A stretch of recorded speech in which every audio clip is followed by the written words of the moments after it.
Hello po mga ka-reviewers! Welcome po ulit sa aming YouTube channel and please click the subscribe button and notification bell para lagi po kayong updated sa aming mga videos.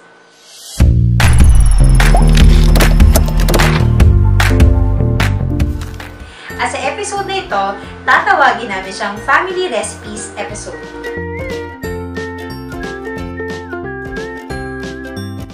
Ayan mga ka-reviewers ha, nag-ready ako. Kita nyo naman, naka-apron tayo.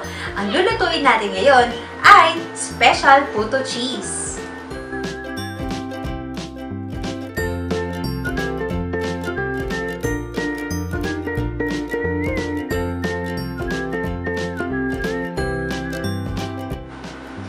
Mga ka-reviewers, alam nyo ba na itong recipe na ito ay galing kay Manang Sonia? Kilala niyo ba si Manang Sonia? Si Manang Sonia, sikat na sikat yun sa Makati at sa Ortigas. Ito na po yung mga ingredients na gagamitin natin sa ating special puto cheese. Ayan. So, meron tayong 1 kilo na all-purpose flour. So, ito, sa palengke lang namin ito binili pero special, dapat yung special na all-purpose flour. Pero kung wala naman or kahit anong available na all-purpose flour, pwede naman. Tapos, meron tayong 3/4 kilo na white sugar. Meron din tayong 8 tablespoon na baking powder. Tapos, meron din tayong 370 ml na evaporated milk. Tapos, meron din tayong isang bar na cheese. So, itong cheese, kinat na namin. Ito yung gagawin nating toppings. Tapos, meron tayong pandan. Meron tayong 1/4 na melted butter. Tapos, yung water na gagamitin natin, ito, sikreto namin ito nagpakulo kami ng 7 cups of water na merong pandan. Basta kumulo lang yung tubig, yung maaamoy mo naman yung pandan eh. So, tapos papalamigin lang natin ng konti. Siya yung gagamitin natin na liquid mixture para dito sa mga to. Ito naman yung mga gamit na kailangan sa pagluluto ng puto cheese. So, kailangan meron tayong measuring cup. So, itong measuring cup, importante na yung mga ingredients natin, tama yung mga sukat kasi syempre para makuha natin or ma-achieve natin yung tamang consistency ng mixture. Tapos, kailangan natin ng strainer. So, para lang ito tama yung or maganda yung pagkaka-blend ng mga dry ingredients mamaya. Tapos, syempre, kailangan natin yung kung saan natin paghahaluan ng mga dry ingredients. Tapos, kung wala kayo ng kahit anong panghalo lang, pwede na yan. Tapos, yung last, yung ating steamer. So, actually, kung meron kayong steamer sa rice cooker, pwede na yun. Pero kami medyo bigatin yung steamer namin kasi marami na talaga kaming ginagawa ng mga puto eh. So, kaya ganito kalaki yung steamer namin. Nako, pinaka-importante pala itong pang-mold ng puto. So, ayan, marami na kaming ganito eh, ng mga pang-mold.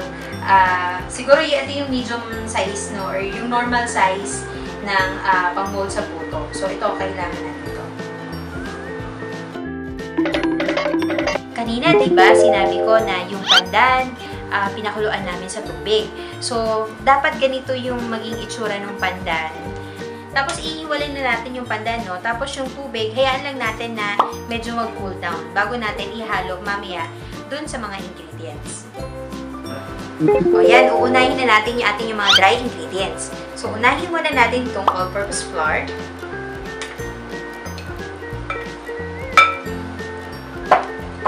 Ayan. Medyo hawiin natin, ha? Kasi ilalagay natin yung baking powder.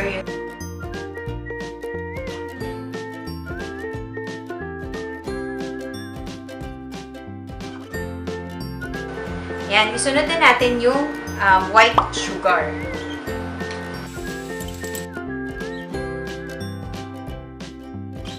Itong strainer, kukuha tayo ng ating dry ingredients, lagay lang natin dito. Tapos, saka natin siya salain mabuti. Ayan, ganyan lang. Tapos, mapapansin nyo mamaya, merong maiiwan na buo-buo. So, ano lang natin, press lang natin ng ganyan para masala siyang mabuti. Tapos, itutuloy-tuloy lang natin ito hanggang sa maubos na yung lahat ng mixture na to dito sa batsa. Ayan, nandito na tayo sa last na part ng pagsasala natin. Bilis naman siyang gawin eh. Ayan. So, nakita niyo itong mga buo-buo. Ayan. Yung natitira dito, ano na lang ito eh, asukal eh. So, pwede mo na naman siyang i-post dito. Okay. Next naman natin yung ating mga wet ingredients. So, no? So, ito na yung tubig natin na meron tayong pinakuluan na pandan. So, haluin lang natin.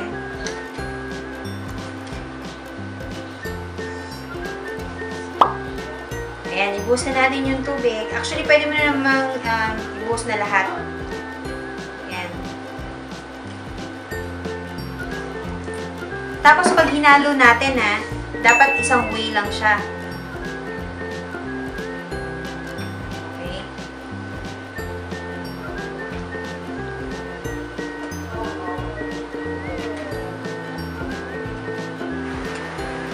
Ayan, kapag nakuha nyo na yung ganitong consistency, pwede nyo nang ilagay yung ating evaporated milk.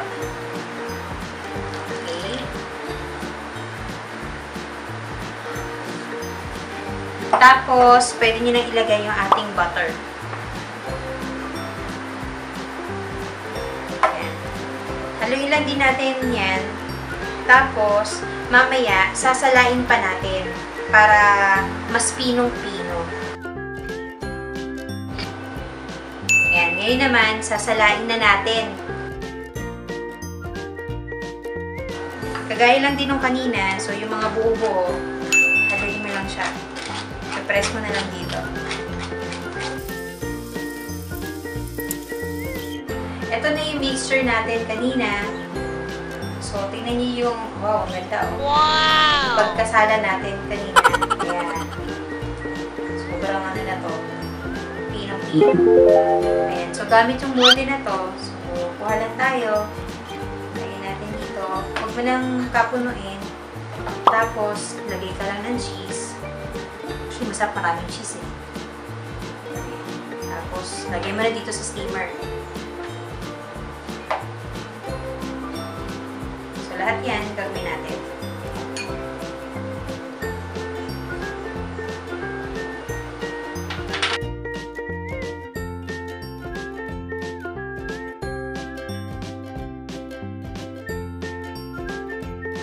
Ayan. So, naisali na namin lahat ng mixture doon sa molde. Tapos, pakulo na rin kami ng tubig. So, isasalang na namin ngayon yung aming puto doon sa steamer. Ngayon, lulutuin namin siya for 30 minutes. Habang hinihintay po natin na maluto ang ating puto, gusto po muna namin magpasalamat sa lahat ng mga nagsasubscribe at magsasubscribe pa lang po sa amin. At magsha-shoutout po kami. Shoutout po sa Apuada family, sa Lampaya family, sa buong Kabantog family, sa Fabruada family, at sa Ubias family. Hello po sa inyo lahat. Maraming pong salamat sa inyong panonood. Shoutout din po pala kay Mary Joy Christine Cruz ng Cavite at Bolinao family! Yahoo! Ooh.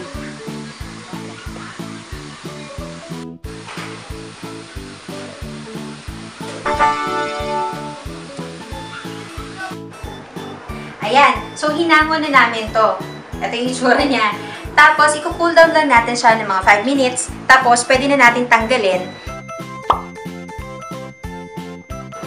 So, after 5 minutes, pwede na natin tanggalin yung mga puto dun sa mold. So, pwede tayong gumamit ng kutsilyo.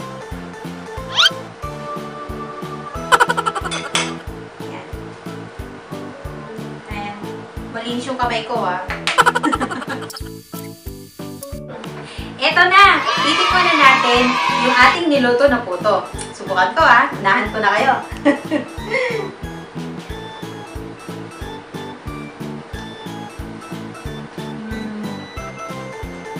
Sarap. Wow! Sarap.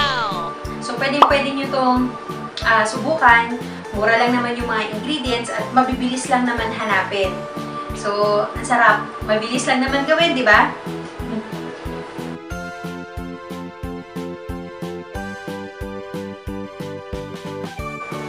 Ayan! Meron pa tayong isang titikim! Siyempre, titikman din ni Jayden. Tingnan natin kung approve ang luto ni Mami.